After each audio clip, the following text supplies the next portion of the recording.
If you were given a chance to stop one of the most historical presidential assassinations in the mid 60s, would you do it?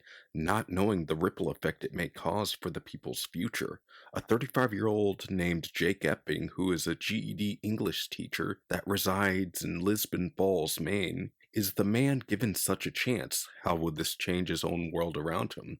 This is my audio review of 11/22/63 by Stephen King. So, part 1. Watershed Moment. One chapter into this book, and I'm already hooked. I really enjoyed the interactions of Jake Epping and Harry Dunning. I have to say, I got a little choked up when Harry's letter moved Jake to tears, or his final report to get his GED. This version of the novel also has page breaks within the chapters, which is a great addition to this story. I'm really looking forward to read more of this 7-part story, or 6-part to correct that matter. So continuing on, chapter 2 was great. From what I've read so far, it seems that Jake has found something amazing from Al Templeton. The root beer scene still sounds great to me. Furthermore, these chapters are not too long nor too short. The chapter that I finished reading had 8 page breaks in it, so like with my review of The Dark Half like ages ago, so there's that. And so, man, Al and Jake are planning a way to prevent the Kennedy assassination. Oh man, this has so many possible ripple effects going on in my mind right now. What would happen if Jake rescued Carolyn Pauline from her hunting accident with her father in chapter 3? If Jake does succeed, does this mean others' lives would be spared as well? Maybe John Lennon doesn't get shot. Maybe Jimi Hendrix gets to live a long and happy life after the age of 27. This one great action could lead to a great future or something far more gruesome. I'm not going to jump to any early conclusions here. So, Jake Epping assumes the identity of George T. Amberson. First off though, before rescuing President Kennedy, Jake wants to prevent a horrible tragedy that fell upon his adult student, Harry Dunning, in 1958. So, continuing on, let's get to part 2. Part 2, the janitor's father. As Jake makes his way around the usual locations visited before Mr. Anisetti's soda fountain and got a 10-cent root beer, however, he's seen some slight changes with his second visit as George Amberson rather than himself, Jake Epping. Jake's even more nervous about calling a cab since he accidentally used a 2011 nickel instead of one from 1953 that Al Templeton gave him. These slight differences are really making me nervous but motivated to read further. And so, man, Derry, Maine is still an eerie place, even outside of the iconic novel it's based on. Even before all the various characters Jake crossed paths with in chapter 6 are all interesting in many different and unique ways. However, the bar moment between Fred Toomey and Jake Epping was a little unnerving for me with what information was being revealed. That moment gave me many chills that made the hair on the back of my neck stand up. So as Jake finished his observing of Frank Dunning before all this, Jake crossed paths with the Chaz Fratty. I really enjoyed this moment between the two at the Lamplighter restaurant over some lobster pickings. So back to Frank Dunning though. He got a girl pregnant and she left him along to know that Frank did get into fights in high school for his short fuse of a temper. It seems, at least according to chapter 7. So, but man, chapter 8 was intense. From interviewing in the Dunning incident to hearing of what happened to Bill Turcotte's sister Clara Turcotte, Frank Dunning feels more of a brutal take on a starting incident in the 1978 film Halloween by John Carpenter, except 20 years before. I wonder what repercussions Jake will have to face as he makes his way back to 2011. So on to part 3, Living in the Past. Chapter 9 was a punch in the gut for me. With all the ripple effects that happened of it, my heart ached. I really enjoyed Al's and Harry's interactions with Jake Epping. Also, with young Harry Dunning referring to George Amberson as his guardian angel. However, even before these drastic changes, I really enjoyed the panic moments of Jake Epping in 1958. Some of the smaller moments, like with Fred Toomey, the bartender, or having fried lobster with Chaz Fratty. I wouldn't mind a story of just Jake and chilling in 1958 and meeting people and helping them out as George Amberson. And so, before I finish this note, is the yellow card man a representation of the person using the portal, and the more changes to the past that happen, the more damage is done to the yellow card man? Could this individual be a representation of Father Time? And so, this story is feeling like a take on the movie Happy Death Day, where the person is stuck in a Groundhog Day kind of time loop where they're supposed to die, but they usually don't. I also did enjoy that Jake took the time to warn Bill Turcotte about his sudden heart attack that he was having outside near the Dunning residence during that horrible incident. So, however, what I found out about the Yellow Card Man has given me more questions rather than answers, with only being 10 chapters into this book. And so, continuing on, my favorite quote for this story is that the past harmonizes, it also tries to balance, and mostly succeed. Chapter 11 of 11/22/63 by Stephen King, page 275. So I have to say, chapter 11 was pretty chill and relaxed. I really do enjoy the moments that Jake gets to take in while changing the past ever so slightly. Marnie Collum had a moment to thank Jake for what he did over a simple game of cribbage with her husband. Again, I enjoy these moments of relaxed moments in this novel.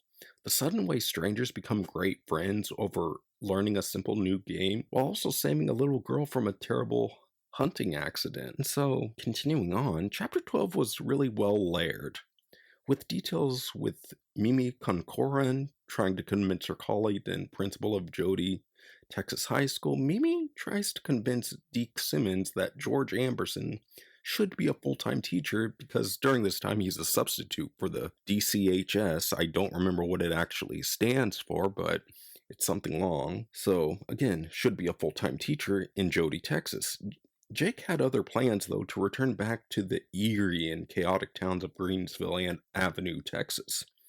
This chapter was a great, although it was more of an observant chapter of what's happening before Jake's big mission at hand. And so, continuing on, Mike Coleslaw, a student of Denholm Consolidated High School, asked for the help of George Amberson to get over his stage fright of playing the lead role in the high school play of Mice and Men. While this is going on, Jake makes some changes to his novel, which I think is titled The Murderer's Place, which its main place was changed from Dawson, a parody of Derry, Maine. However, it landed to Dallas, Texas for some odd reason. Later on the chapter, Jake crosses paths with a young Sadie Dunhill, the new librarian. Sparks seem to ignite immediately when the two are introduced to each other, which I thought was a really sweet moment in this story. I wonder how far these moments between Jake and Sadie will be. And so with that said, part 4, Sadie and the General. So chapter 14 was a really wholesome starter of a chapter for a part 4 within this story. The perfect chemistry between Sadie and Jake is just really well written and lovely. The whole time I could envision the dance going on in the high school gym. So man, chapter 15 was an absolute favorite of this novel. Sadie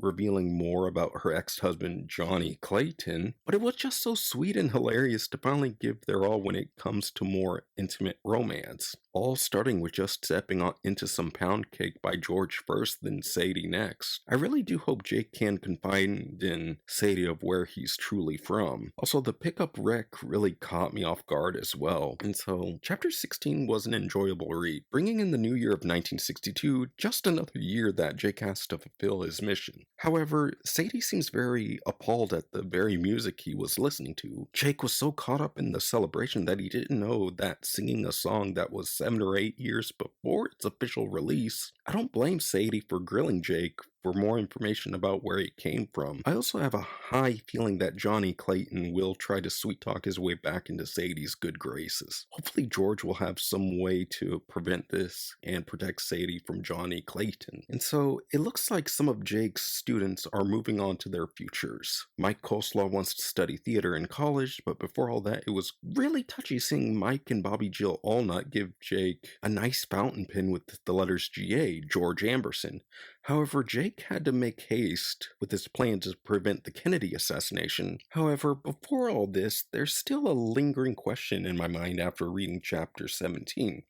Who or what is the Yellow Card Man? And so, page 484, this story gets more interesting as it progresses. With Jake observing Oswald's movements from Russia to the States, to me Oswald really does seem like a loose cannon ready to explode at any moment. Oswald's mother doesn't make the situation any better. I shudder to know what the Oswald's childhood was like with his chaotic mother, and she's also referred to as Mamo Chica or Mama Chica, something like that. I really don't know, but it was really funny from Oswald's wife, Marina.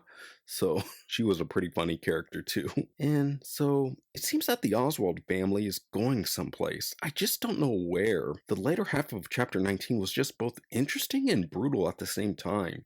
It makes my heart ache with agony with how her ex Johnny sent her those graphic photos of the victims from Hiroshima and Nagasaki.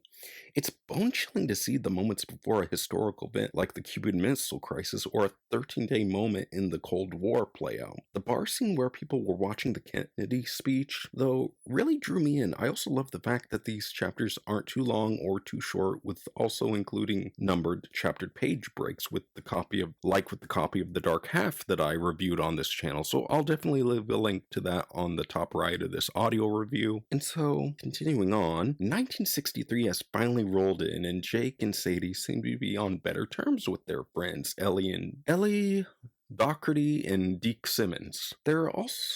This also delves into why Oswald went with his friend D. Mohrin Schilt and their ideals to views of the world.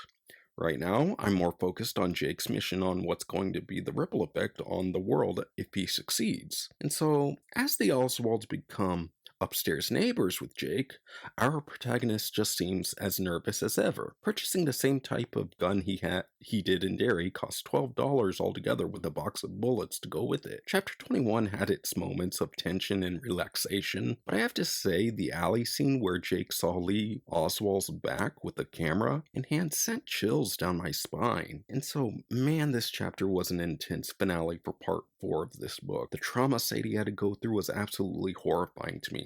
However, I do find it interesting that Jake has some small interactions with the Oswalds, mainly Marina and June Oswald. Chapter 22 was a memorable moment for me, and it's going to be in my mind for quite some time. With that said, on to part 5. Part 5, 11/22/63. So we start off with reading an article that Major Edwin Walker survived an assassination attempt in April of 1963. On the same note, we get to see a smaller article of the horrific incident that Jake Epping and Deke Simmons saved Sadie Dunhill from a terrible and gruesome death by the hands of a ferocious lunatic named Johnny Clayton. I'm also really glad Sadie yelled at her mother and father for how they are acting in chapter 23. Situations like this make my blood boil with hot rage. And so, the group from Jody, Texas, being Ellie, Jake, Deke, and Sadie, to have a charity show to help cover the rest of the medical bills that Sadie has to deal with, the other surgeries she'll have to go through in the future. The whole chapter felt more like a well-rounded take on what the local townspeople talk about, gossip about, like in Salem's Lot. But at a much grander scale here, chapter 24 was a very sweet and heartwarming moment for me, like an 80s coming-of-age film. And so, chapter 25 was a brutal, but the prize fight that Sadie and Jake enjoyed together all well made up for it. Those scenes were both bloody and beautiful to some degree. Also, the scenes with Eduardo Gutierrez, Goons, and the Akiva Roth guy is another memorable moment for me. I wonder how well Jake's going to fulfill his mission now with the events that just played out, but man, Jake can't seem to catch a break here. After that ruthless beating from Eduardo Gutierrez's henchman, or Akiva, I should say, Jake finds himself recovering in the same hospital that Sadie Dunhill stayed at when she had to get her facial injuries healed up. Jake is also suffering a broken arm and a broken leg, it seems, or legs. On top of that, slight memory loss / amnesia. It's cutting really close to Jake's ultimate mission to stop the Kennedy assassination. So, after all this, I have a lot of empathy for Jake here, even though he has a broken arm and leg. Still, after all the pain his body's been through, it feels like there's going to be a sudden tragedy happening when Jake does intervene on the Oswald's plan to assassinate President Kennedy. Will Jake have a hand-to-hand struggle with Oswald and get stabbed? Will Sadie get hurt? Or even worse? So, chapter 28 felt like a spine-chilling thriller on the Final Destination franchise. The sheer intensity and palpitation I felt as I read this chapter, my fingers were trembling this whole chapter, was an absolute masterpiece of a read. And with that said, on to part 6, The Green Card Man. With President Kennedy saved by the skin of his teeth, it still came with a heavy cost when it comes to meddling with the past. Jake is taken in by the Dallas Police Department and is interrogated on being partners with Oswald. However, a James Hosty comes to question Jake further. Hosty is an agent of the FBI keeping tabs on Oswald's movements before the assassination. And so, for my final thoughts, the final moments of this book moved me to tears. This is one of the best King stories I have ever read. The way the descriptions danced off the page and into my mind, to seeing some moments before the civil rights movement, the way everything seems so simple but brutal and gut punching at some times. I give 11/22/63 by 10 Stephen King a 10 out of 10, and I'm absolutely going to reread this book years down the road. If you yourself listening to this review, please read this story. Check it out at your local library or borrow it from a friend. Let this book become a forever memory to all those who have read it. And with that said, that's my audio review of 11/22/63 for this Friday at 6 p.m. I don't know when this review will go up, but as always, be sure to leave a like, comment, subscribe if you enjoyed the content on this channel. I'm your host, Kite562, signing out, and as always, I hope you have a wonderful day or evening. Later, everyone.